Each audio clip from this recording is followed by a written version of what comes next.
Perkenalkan, aku Femus Mahathir dari Intern Divisi Manajemen Aset akan menjelaskan kembali tentang awareness training ISO 37001 tentang sistem manajemen anti penyuapan.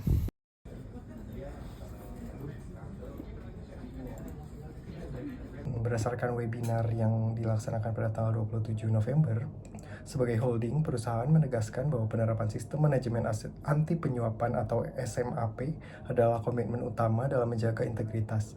Nah, saat ini kita masih menggunakan ISO 37001 karena versi 2025 sedang memasuki masa transisi yang selama kurang lebih 3 tahun. SMAP sendiri berfungsi untuk mengidentifikasi potensi penyuapan, mengendalikan risiko, dan membangun budaya anti suap, baik melalui pengendalian internal maupun eksternal. Dengan SMAP, perusahaan dapat memenuhi regulasi, meningkatkan kepercayaan publik, dan memastikan proses bisnis berjalan dengan integritas. ISO 37001 mencakup beberapa klausul utama, mulai dari memahami konteks organisasi, memastikan kepemimpinan yang berkomitmen, melakukan perencanaan risiko, hingga dukungan dan pelatihan, mengelola operasi termasuk uji kelayakan dan pengendalian keuangan, hingga evaluasi kinerja dan peningkatan berkelanjutan. Semua klausul ini menjadi fondasi dalam mencegah dan menindak pelanggaran suap secara efektif. Versi 2025 membawa penyempurnaan yang signifikan. Fokus utamanya adalah penguatan budaya anti penyuapan dan peningkatan peran dewan pengarah yang kini wajib ada dan berfungsi terpisah dari manajemen. Standar ini juga memperluas ruang lingkup risiko, termasuk perubahan iklim dan konflik kepentingan.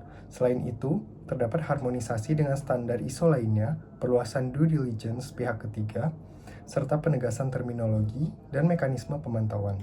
Semua perubahan ini dirancang agar sistem anti penyuapan lebih adaptif dan relevan dengan tantangan bisnis modern. Nah, selanjutnya terdapat beberapa diskusi dan tanya jawab. Dijelaskan bahwa isu perubahan iklim dapat memicu potensi suap, misalnya melalui program CSR oleh perusahaan. Lalu perbedaan FAP dan FKAP juga dibahas pada webinar kali ini, di mana FAP memiliki dewan pengarah yang lebih independen. Dan selanjutnya, diskusi terakhir terkait perusahaan yang sudah tersertifikasi tidak perlu memulai dari nol, cukup menyesuaikan bukti implementasi saat surveillance sesuai persyaratan versi baru.